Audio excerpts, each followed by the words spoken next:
Caião, eu era uma líder da minha igreja e acabei me envolvendo com o diácono. Uhum. Nós dois éramos casados. Foi um escândalo na igreja.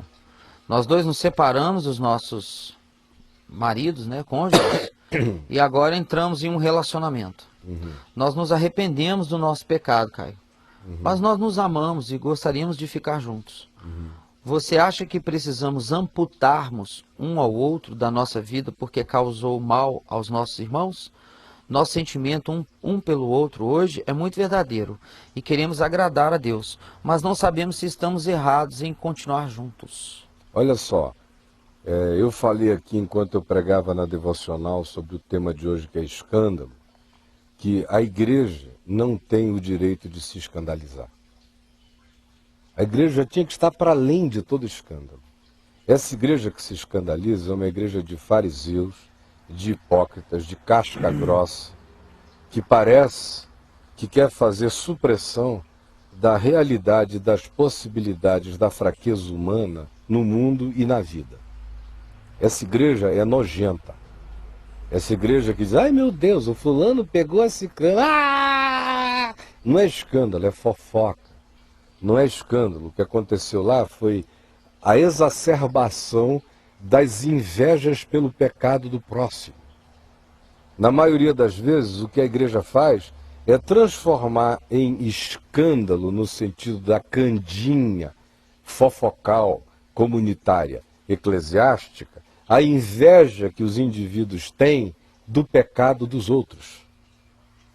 Ao invés de tratarem aquilo com silêncio, oração, reverência e santo temor, dizendo Deus me guarde para que eu mesmo não caia numa situação dessa, eles fazem daquilo um auê, para que aquilo se avolume de tal modo, a ponto de que eles continuem não se enxergando nas suas próprias maldades, de fofoca, de hipocrisia, de falsidade e de coisas equivalentes, mas que não são descobertas, ou não são reveladas, mas que, se feitas na sombra, continuam sendo feitas cronicamente e para sempre. Então, a igreja é outro departamento. Eu reconheço aí, quando eu digo a igreja, é esse tipo de igreja, porque a verdadeira igreja de Jesus trata diferente essa história. A verdadeira igreja de Jesus procuraria os dois, conversaria com os dois, e em vendo que não havia nenhum tipo de retrocesso no processo deles, os chamaria para que cada um deles tentasse tratar essa coisa com dignidade, sem esfacelamento, das pessoas que importam mesmo aí. As que importam mesmo aí para valer não são os casca grossa dessa igreja que se escandaliza sem ter mais o direito de se escandalizar. Você veja que, em geral, na igreja, os que se escandalizam são os mais antigos. Os novinhos que estão chegando vão aprendendo a se escandalizar com o escândalo dos mais velhos.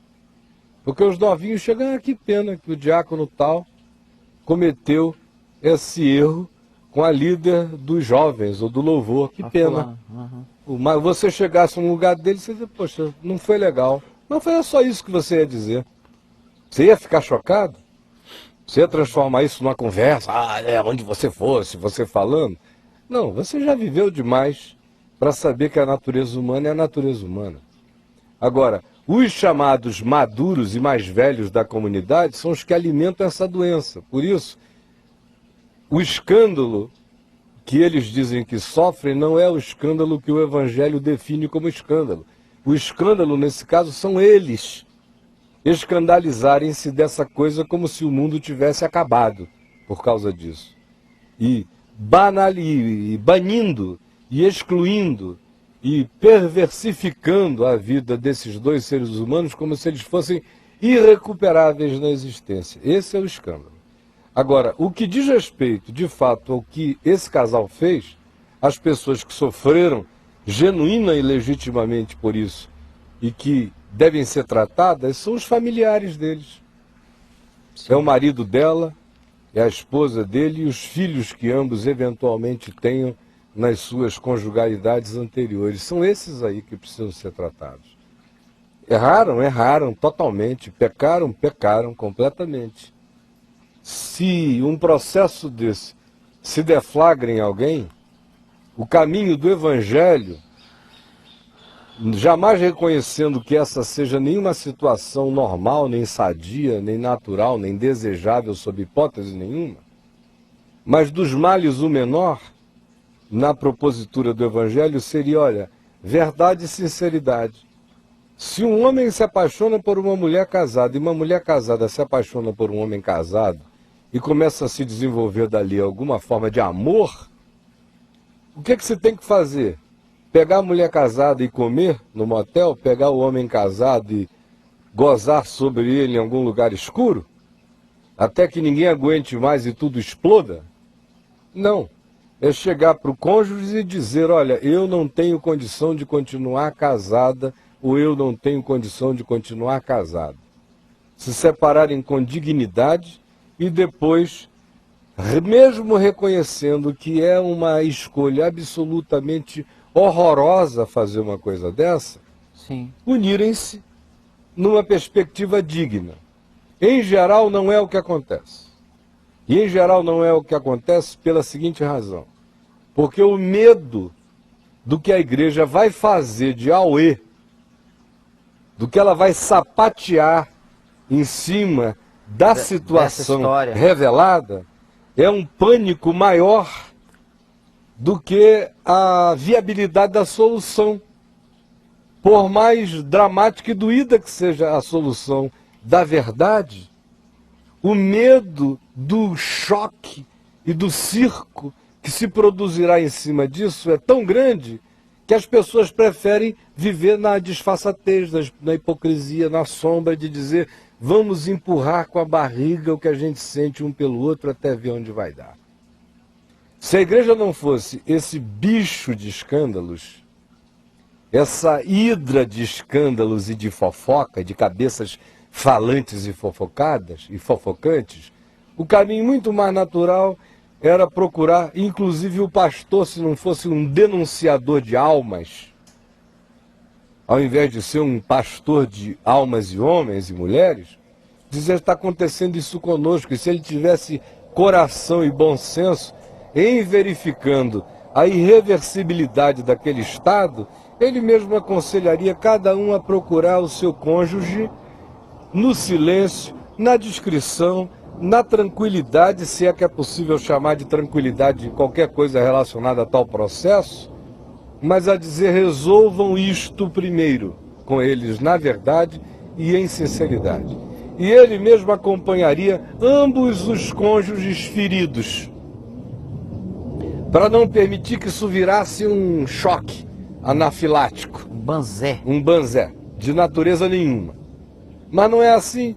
Se eles vão e falam para o pastor fala para a mulher dele fala para as amigas espalham na comunidade. Aí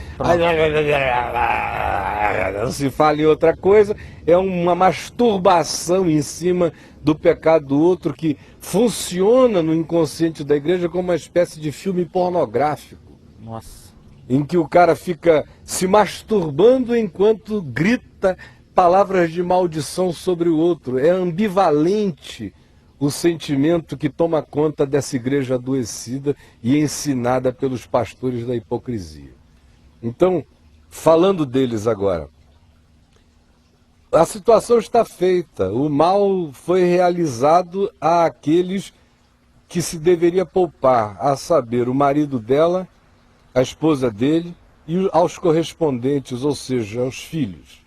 Agora o que se tem que fazer é fazer um caminho de muita discrição, muita calma, muita humildade, muita vontade humilde e quebrantada de conquistar o mínimo de respeito desses aos quais se ofendeu. Os cônjuges e os filhos.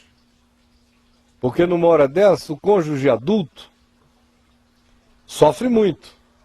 Todo cônjuge sofre numa hora dessa. Agora, os filhos, em geral, sofrem aquele choque horroroso de não entenderem absolutamente nada e, em geral, ficam perdidos no meio do caminho. A esses pequeninos é que se tem que devotar toda a atenção do mundo, porque qual seria a solução? Separarem-se um do outro apenas para darem uma justificação pública, histórica e social para a igreja, voltarem para os seus cônjuges originais sem amor, sem verdade, sem interesse, sem sinceridade? Isso jamais realizaria a vontade de Deus. A vontade de Deus só se realiza no amor, na verdade e na justiça.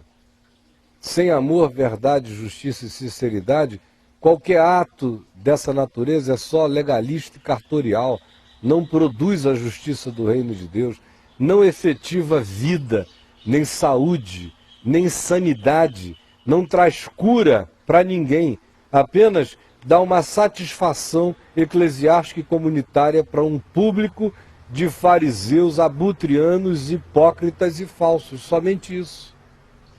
Agora, já que o mal foi feito, e foi mal que se fez, agora andem a trilha do arrependimento mais quebrantado.